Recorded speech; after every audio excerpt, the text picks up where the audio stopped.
Hey, you guys, let's talk about left versus right. That's right.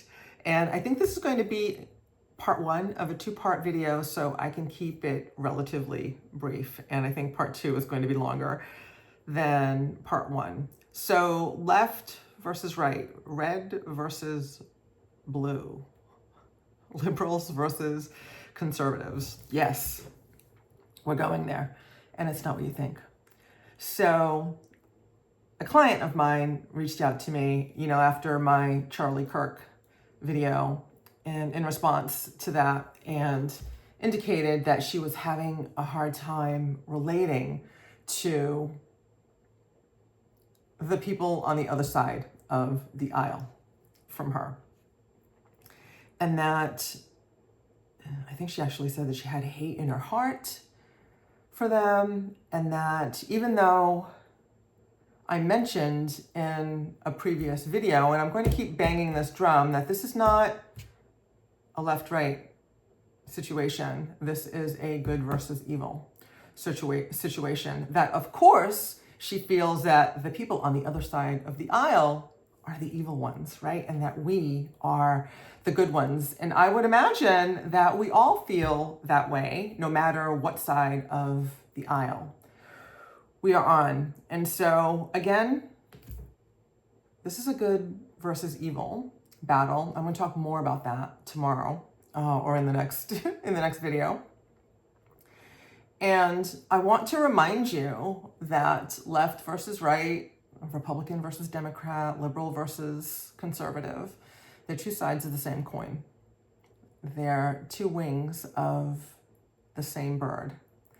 And that we're all human, and that we all want the same thing, right? Which is life, love, liberty, to be able to pursue happiness in a manner that we deem fit and appropriate for ourselves and our families without encumbrance from others, okay? And I can already hear you, hear some of you saying, yeah, but the other side, blah, blah, blah, wants to encumber my life, liberty, and happiness. And I'm going to talk more about that in part two of the video. And in the meantime, my client was really in distress because, of course, she's a beautiful woman. And, she said, I'm not feeling very godly because I invited you to pray in that Charlie Kirk video, like I invite you to do in many of my videos. And she said that she was actually having a hard time praying for these people who have views that are different from her. And I want to remind you that this is a part of what got Charlie Kirk assassinated is because he was bringing forth differences of opinion in a respectful and loving manner, in my opinion. And I love what I heard Elon Musk say, which is that he was being the light, so he was killed by the darkness. And I believe that to be true.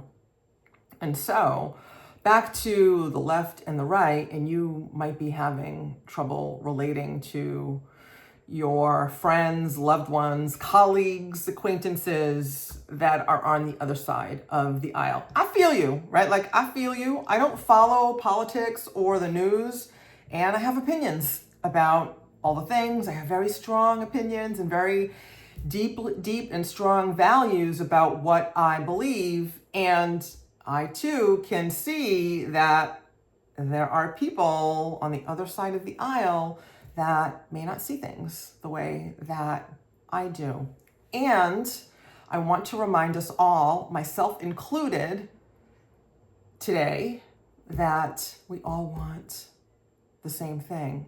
And because of all the emotion that is, I'm not sure what the word is that I'm looking for, that is being stirred up since Charlie Kirk's assassination, and since COVID, quite frankly, since 9/11, quite frankly, I don't know how far back you want to go, but let's keep it relatively current, right? Since COVID, okay? And like there's a lot of emotion happening, lots of negative emotion. So I could really appreciate when I heard her say that to me. I could really appreciate that. Yeah, she's like, I don't want to pray for them. And I know that's not the answer, and I don't know how to do that.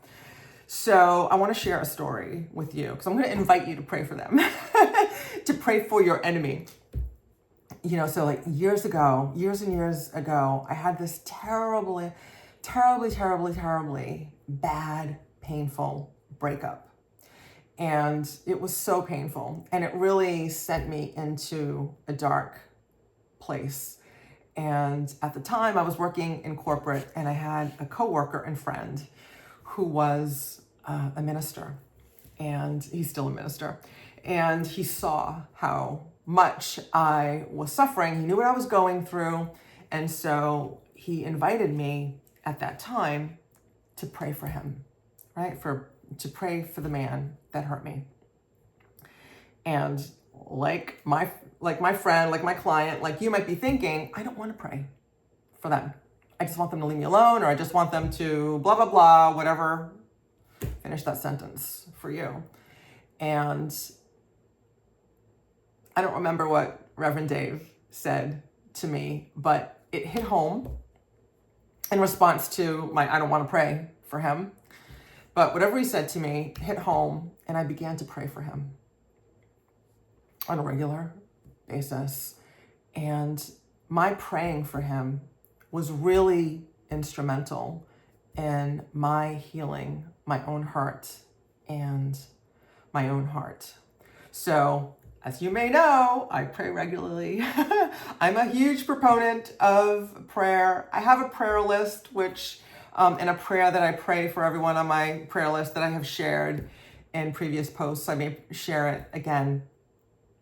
And I have people on my prayer list that I pray for that I don't really like. Okay? And they're on my list. So for all the reasons, right? So I can get past this negative emotion, so I can heal whatever it is in me that is causing the negativity towards them, because it's really me, right? Like it's really you, right? Whatever your negativity towards the other person is really about you. And so, masterclass for another time, right? Or you can join one of my programs or coaching containers. And it's really about us, and praying for them is deeply effective in healing that negativity in your heart, which I know is likely causing you pain and or suffering, because I know it causes me pain and suffering when I let it. And my client was definitely in pain at the time. And I can appreciate that. And this is already way longer than I wanted it to be, than I thought it was going to be. So I'm glad I'm putting it into two parts. And I can appreciate that it can still be a stretch for you to actually pray for someone that you oppose or that you feel is against you, an enemy, whatever word you want to use. And so if that's a stretch for you at this time, I would invite you to ask God to take that negative energy, that hate is the word that my client used, from your heart, okay? God will do it. God, the universe, source, whatever that means to you, whatever word you like. I like God. So that's the word that I'm going to use regularly. So ask God to take that hate, that negativity, that pain from your heart, and let him, her, it do it for you. Does that make sense? Okay. So I hope this serves you. I'll look forward to seeing you in the next video, which is going to be left versus right, part 2. And we're actually going to get into the two sides and what that means and how to reconcile that for you and for others. And I'll look forward to seeing you then. Until then, I'll see you in the gap. I love you. Ciao for now. Mwah.